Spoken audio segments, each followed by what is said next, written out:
Ya kwanza kujiunga pamoja nami, ningependa kukaribisha katika lesoni hii ya 6. Lakini kabla nielekee katika mwongozo wa 6 ni kwamba Mungu ni upendo. Na ndivyo inavyosema katika Yohana wa kwanza 4 mstari wa 8 na 16. Biblia nzima inadhibitisha ukweli huo. Imani ya Kikristo inajikita katika tabia ya Mungu ya upendo. Inamaanisha ni hapa, upendo ndio kiini cha Mungu ni nani, kiini cha kila kitu tunachokiamini, na inapaswa kuwa kiini cha kila kitu tunachokifanya. Kwa hiyo jinsi tunavyoelewa upendo huathiri ukamilifu wa imani na utendaji wetu. Inamaanisha nini? Ikiwa kwa mfano mtu anaamini kwamba upendo wa Mungu lazima ufanyike au ustahiliwe, mtu anaweza basi kufikiri kwamba Mungu hawapendi kwa sababu ni wenye dhambi na hawastahili. Kwa hivyo, na kuhusiana na wengine, mtu anaweza kutarajia wengine kustahili upendo kichocheo cha msiba. Yaani, hebu nikueleze. Leo tunazungumza kuhusu upendo wa Mungu wa haki. Na kabla nisome fungu kuu na kueleza kwamba katika mashariki ya karibu ya kale, miungu ya mataifa, yani gods, haikuwa tu vigeugeu, miovu au isiyotabirika. No. Bali pia iliamuru uovu kama kafara ya watoto na maovu mengineyo. Hivi ni mpendo wa jambo. Wakati mwingi tumesema kwamba Mungu ni upendo, na ikiwa ni mara yako ya kwanza kujiunga pamoja nami, ningependa kukaribisha katika lesoni hii ya 6.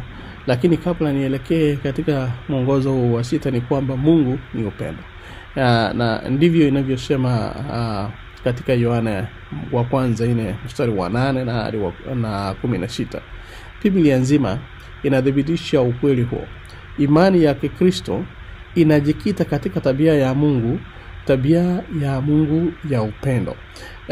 Inamaanisha ni hapa, upendo ndio kiini cha Mungu ni nani, kiini cha kila kitu tunachokiamini, na inapaswa kuwa kiini cha kila kitu tunachokifanya. Kwa hiyo jinsi tunavyoelewa upendo huathiri ukamilifu wa imani na utendaji wetu. Inamaanisha nini? Ikiwa kwa mfano mtu anaamini kwamba upendo wa Mungu lazima ufanyike au ustahiliwe, mtu anaweza basi kufikiri kwamba Mungu hawapendi kwa sababu ni wenye dhambi na hawastahili. Kwa hivyo, na kuhusiana na wengine, mtu anaweza kutarajia wengine kustahili upendo kichocheo cha msiba. Yaani, hebu nikueleze. Leo tunazungumza kuhusu upendo wa Mungu wa haki. Na kabla nisome fungu kuu na kueleza kwamba katika mashariki ya karibu ya kale, miungu ya mataifa, yani gods, haikuwa tu vigeugeu, miovu au isiyotabirika. No. Bali pia iliamuru uovu kama kafara ya watoto na maovu mengineyo. Hivi ni somo letu kuu linatoka kitabu cha Yeremia 9 mstari wa 24, nayo Biblia tusome pamoja. Inasema kwamba lakini yeye ajisifu kwa jambo hili, kwamba ananielewa na kunijua, ya kuwa mimi ni Bwana nitendaye fadhili na haki katika dunia, kwa maana katika hayo nafurahia, asema Bwana. Mpendwa, I want to say that kitu cha kwanza, love is part of God's character. Hilo ndilo nimesema kwamba love is part of God's character. Nikupeleke moja kwa moja ili tuweze kuelewa ni yapi ambayo Mungu anataka tuyazungumzie kwa pamoja. Sehemu ya kwanza nisungumuze pamoja nawe ni kwamba kuna maswali nataka tujiulize kwa pamoja. Je, upendo na haki vinapatana? That's the question, kwamba upendo na haki vinapatana. Okay, swali la pili. Haki ina kasoro gani bila upendo? Tuseme kwamba haki ina kasoro bila upendo. Hiyo kasoro gani? Na swali la tatu nikuulize kwamba basi upendo nao una kasoro gani bila haki? Tunayoyaona hapa ni kwamba kuna maswali ya kujiuliza tunapoanza mwongozo huu pamoja, ili uelewe kwamba Mungu anaunganishaje vipengele hivi viwili, kwamba upendo na haki vinapatana. Je, ni haki basi kwa Mungu kumwadhibu mwenye dhambi? Ikiwa basi anazungumzia upendo na haki, ni haki kwake basi kumwadhibu mwenye dhambi? Na kama sivyo, si kwa haki basi kwake kufanya hivyo? Na je, Mungu anajuta kwa matendo yake ya haki au upendo? Kwa hivyo katika mwongozo huu kawaida anawaonya katika sehemu 3. Ni jambo ambalo haliwezekani, na yani ni mambo ambayo ni tandem ambayo haiwezi kutenganishwa. Ni kumaanisha kwamba it is a tandem that cannot be separated. Hayo ndio tunayozungumzia kwa upamoja hapa siku ya leo. Sehemu ya pili tutazungumzia kupenda haki kunahitaji udhabiti, na tuone kama tabia ya Mungu inabadilika ama haibadiliki, na kama kuna ukamilifu wote katika upendo. Na sehemu ya mwisho tuzungumzie toba.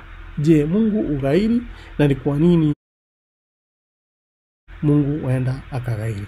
Basi upendo na haki ni pamoja. Hilo ndilo jambo la kwanza ningependa tuingie moja kwa moja tunapojifunza mwongozo wa kusoma Biblia. Ni tandem isiyoweza kutenganishwa. Tusome Zaburi, kitabu cha Zaburi 85 mstari wa 10. Biblia inasema kwamba upendo na uaminifu hukutana pamoja. Kwa hivyo mambo haya mawili yanakutana pamoja, na inasema kwamba haki na amani ubusuana, ubusu. Kwa hivyo ni kumaanisha namna gani? It is an inseparable tandem. Love is part of God's character. Ni jambo la kwanza tunaelewa hapa ni kwamba upendo ni sehemu ya tabia ya Mungu.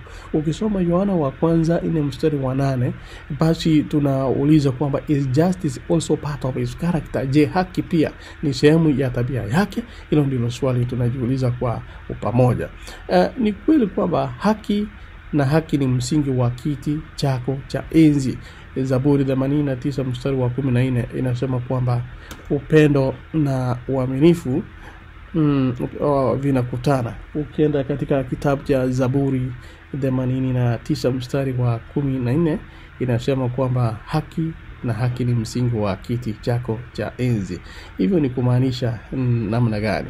Tunamaanisha kwamba katika upendo na haki, haya mambo mawili ni msingi wa serikali ya ulimwengu.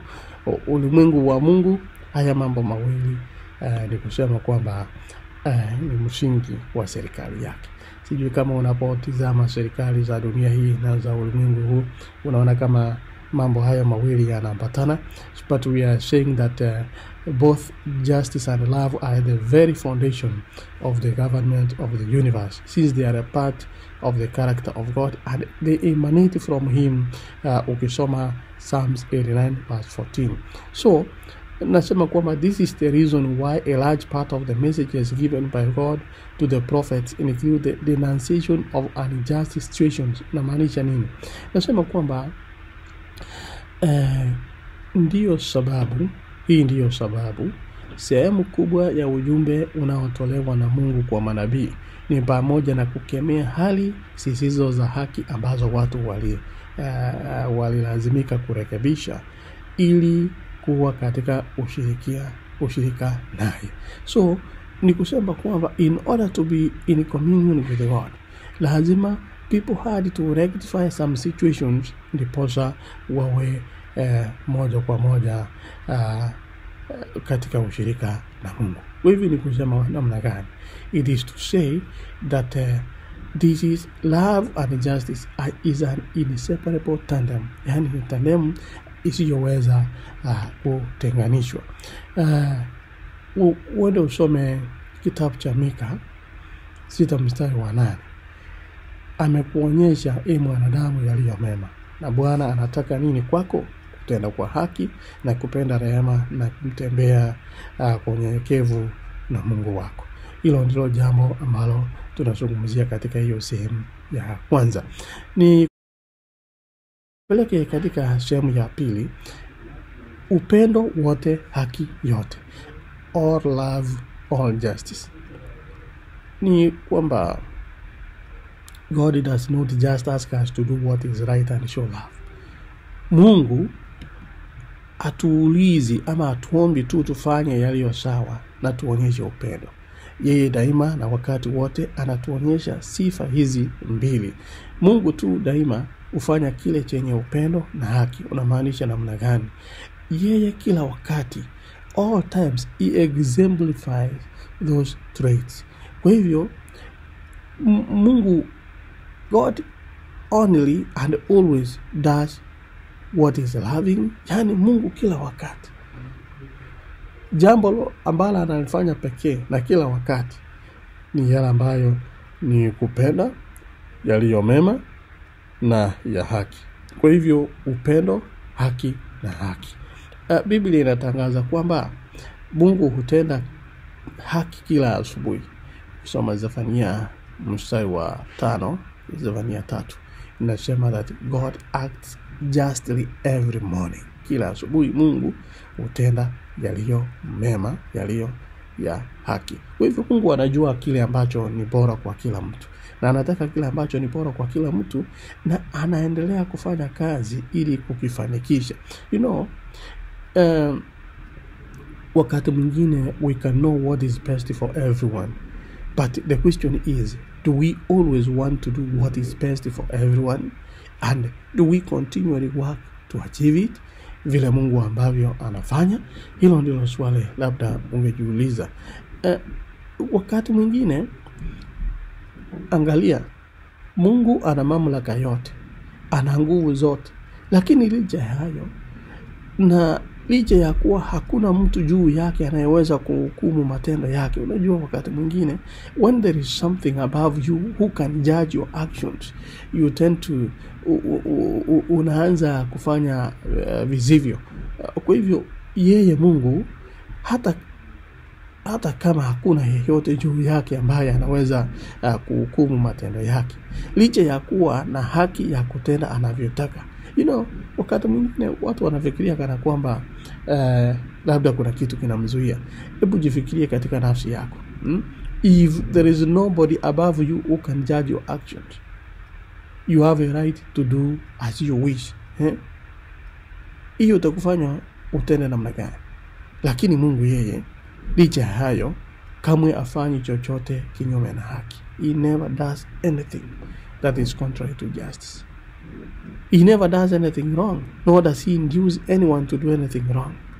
Katika kitabu cha Yakobo 1 mstari wa 13 na Zaburi 5 mstari wa 4 unayapata hayo kwamba yeye afanyi chochote kibaya, na hata msawishi ama hamshawishi mtu yeyote kufanya chochote kibaya. Kwa hivyo mpendwa, nataka kutamatisha hiyo sehemu nikisema kwamba ingawa daima anatafuta haki, akosei kuwa mwenye upendo. Kwa hiyo ndio maana unamuona when Moses asked to see God's glory, Mungu alisema kwamba kitabu cha Exodus 33 verse 18 and 19, akasema, I will cause all my goodness to pass in front of you. I will have mercy. I will have compassion. Hayo ndiyo Mungu aliyasema wakati ambapo Musa anapomuomba kuona utukufu wa Mungu, na Mungu anamjibu hivyo. Nizungumzie jambo lingine, sehemu ya 3, ni kwamba kupenda haki kunahitaji udhabiti. Unamaanisha namna gani mtangazaji? The immutable character of God. Je, Mungu hubadilika? Tabia yake hubadilika? I want to take you to the book of Malachi chapter 3 verse 6. Na unapoendelea kwenda kule, hebu nisome kwamba Yakobo 1:17 inasema kwamba kila karama njema na kamilifu hutoka juu, ikishuka kutoka kwa Baba wa mianga, ambaye habadiliki kama vivuli vinavyobadilika. Kwa hivyo mtangazaji, unamaanisha nini? Nasema kwamba Mungu habadiliki. kauli hii ya kategoria lazima ileweke kumaanisha kwamba tabia ya Mungu haiwezi kubadilika. So this is a categorical statement which must be understood to mean that God's character is unchangeable. Kwa sababu kama yeye ni upendo, kila wakati lazima afanye kwa upendo. Na tunasema kama ni mwenye haki, he must always act in justice. Afanye kwa haki. Tunapomtazama Abraham anaongea na Mungu, Ibrahimu anaongea na Mungu kule Sodoma, na katika mazungumzo yake Mungu yuko tayari kufanya mabadiliko ikiwa tu katika matendo yake, maadamu hayabadilishi kiini chake yeye mwenyewe kwa upendo wa haki. Labda katika lugha ya Kiingereza nikisema ungenielewa vizuri kwamba God is willing to make changes in his actions as long as these do not modify his own essence of love and justice. Kwa hivyo wakati mwingine tunapata ugumu fulani kumuelewa na kuelewa tabia hii ya Mungu ambayo haibadiliki, because of our tendency to change our feelings. Kwa sababu sisi wenyewe mara nyingi tabia yetu ya kubadilisha hisia zetu. Tunasema kwamba leo sisi ni waaminifu, kesho sisi si waaminifu. Leo tunapenda kwa bidii, today we are faithful. Leo tuna amini kitu fulani, kesho hatuamini. Kwa hivyo ni kwa nini? Leo tunasema today we promise to always tell the truth and tomorrow we shamelessly lie. So lakini Mungu tunajua hayuko hivyo. That's why unasoma kwamba 2 Timothy chapter 2 verse 13 kwamba he is always faithful, always loving in Jeremiah 31 verse 3, na is always true.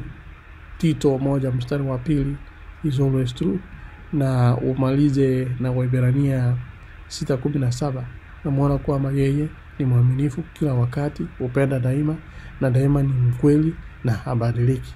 Kwa hivyo tabia ya Mungu haibadiliki. Ni nini basi kubadilika? Kauli yake ubadilika kwa nini? Inaeleweka kwa sababu that God is willing to change his action. Yala atakayotenda huenda akayabadilisha ikiwa tutaungama na tuseme kwamba tunataka kubadili tabia zetu kwa wema. Kwa hivyo Mungu habadiliki, lakini yale ambayo angeyatenda kwa sababu ya matendo yetu atayabadilisha ili atende kulingana na haki ile ya kuokoa binadamu. Nataka kutamatisha, nisungumuze mambo mawili nitamatisha. The perfection of love, divine love and justice, yani ukamilifu wa upendo wa kimungu na haki.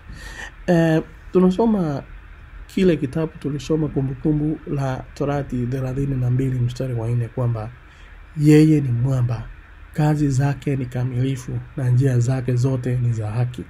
Mungu mwaminifu ambaye hafanyi uovu, mnyofu na mwenye haki.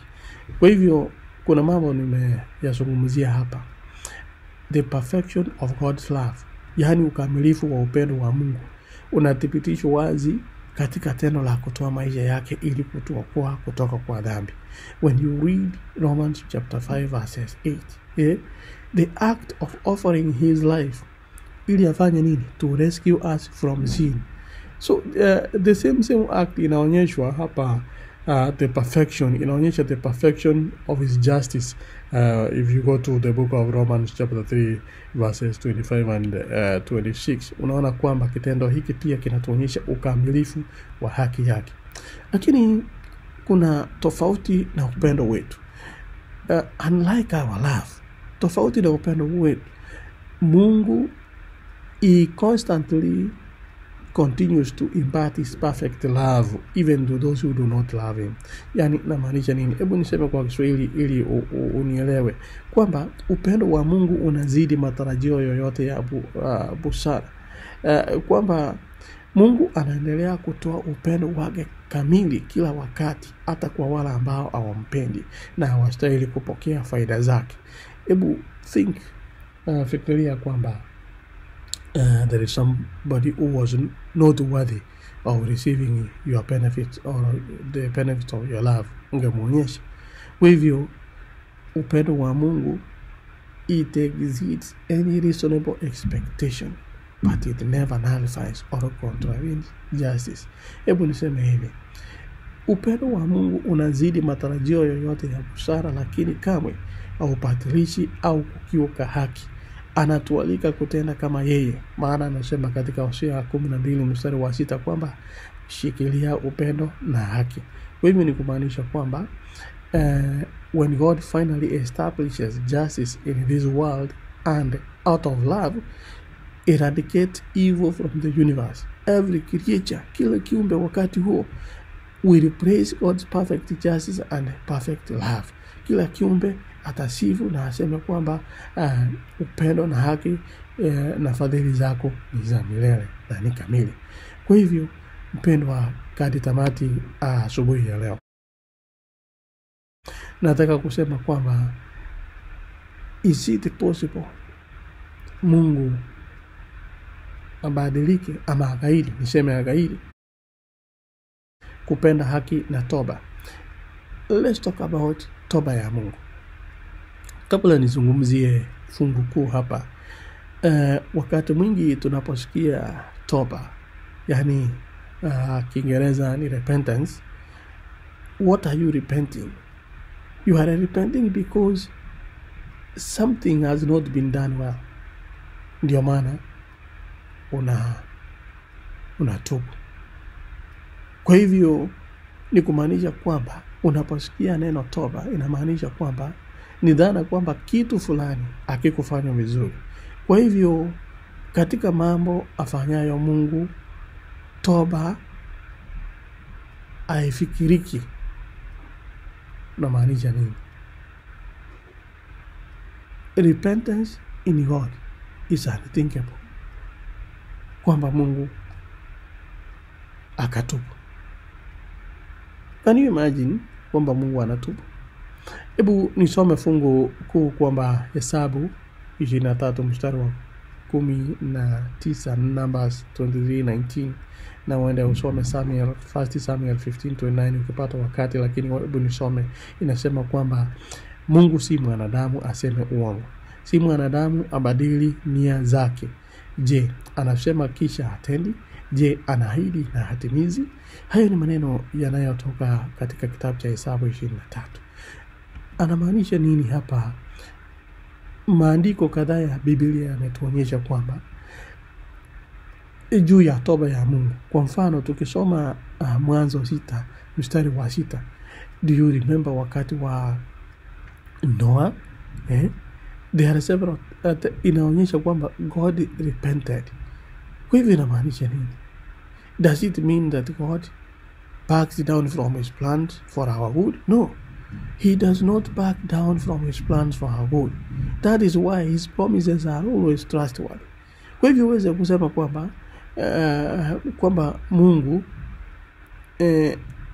aligairi na akarudi nyuma na mipango yake. No. Mpendwa, hapa tunachokisoma ni kwamba Mungu hatawahi kurudi nyuma katika mipango yake ile aliyonayo kwetu kwa sababu ya faida zetu. Ndio sababu ahadi zake ni za kuaminika kila wakati. Ukisoma 2 Corinthians chapter 1:20 utayaona hayo. Lakini nataka kusema kwamba kwa Kiingereza niseme hivi, he is willing to repent of withdrawing his protection. Ulielewe vizuri. He is willing to repent.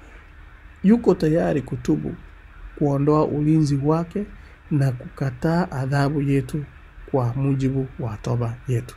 Hapo ndipo nitaka ieleweke vyema, kwa sababu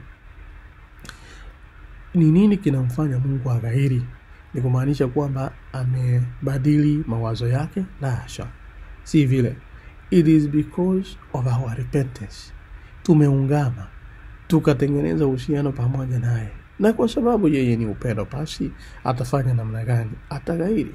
Ni kumaanisha kwamba he is willing to repent of withdrawing his protection and decline our punishment. But remember, this is all in response to our repentance.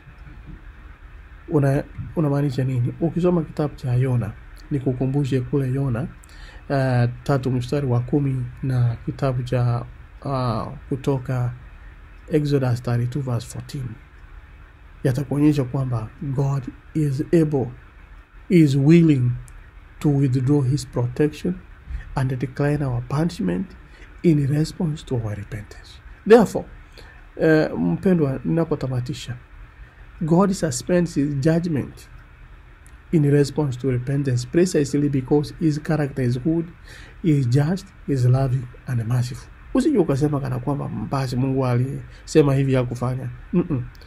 Mungu usimamisha hukumu zake kwa mujibu ama kwa kujibu kutubu kwetu, aswa kwa sababu tabia yake ni nzuri.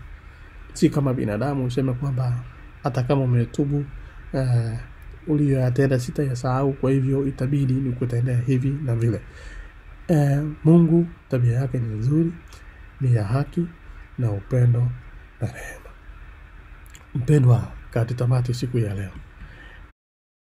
nataka tujifunze pamoja, tuseme kwamba hata kama Mungu ameonyesha upendo wake na huruma zake, tunaona kwamba kuna matunda ya upendo wake. Lakini the great controversy, vita kuu, imekuwa kwamba ni kusudi la shetani kutaliki rehema kutoka kwa ukweli na haki. Alitafuta kudhibitisha kwamba haki ya sheria ya Mungu ni adui wa amani. Lakini vile vile tujue kwamba the desire of ages inasema kwamba Kristo ametuonyesha kwamba katika mpango wa Mungu wameunganishwa pamoja. Moja haiwezi kuwepo bila nyingine. Kwa hivyo kuna rehema na kweli ambazo zimekutana pamoja. Kulingana na ile Zaburi tulisoma 85:10, na haki na amani vimebushana. Kwa hivyo mpendwa, ningependa nikusihi kwamba tunapoendelea kujifunza mwongozo huu wa kusoma Biblia, Mungu awe pamoja nawe na uzidi kushiriki na wenzio katika maneno haya yaletayo faraja. Hebu niombe pamoja nawe. Mungu na Baba yetu, asante kwa wema na fadhili zako. Hakika tumeona kwamba upendo wako na haki zimekutana pamoja, na ni kwamba toba yako inakuja kwa sababu tumefanya vema ama kutubu, na vile vile tukaghairi kwa yale mabaya ambayo tulikuwa tunaenda kuyatenda, tukarudi kwako. Hebu ongea pamoja nasi, utuandae kwa ajili ya ufalme wako. Usa yule msikilizaji na mtazamaji wa siku ya leo, na tunapoendelea kujifunza maneno haya, yawe ni kiini cha msingi wetu wa kuungama na kurejea kwako. Asante kwa sababu hata kabla tukupende ulitupenda kwanza. Kuwa pamoja nasi na utuonee huruma na utuonee upendo, na yaliyo mapenzi yako ukayatimishe kwetu, na haswa uhusiano wetu nawe uwe karibu. Katika jina la Yesu tumeomba, amina.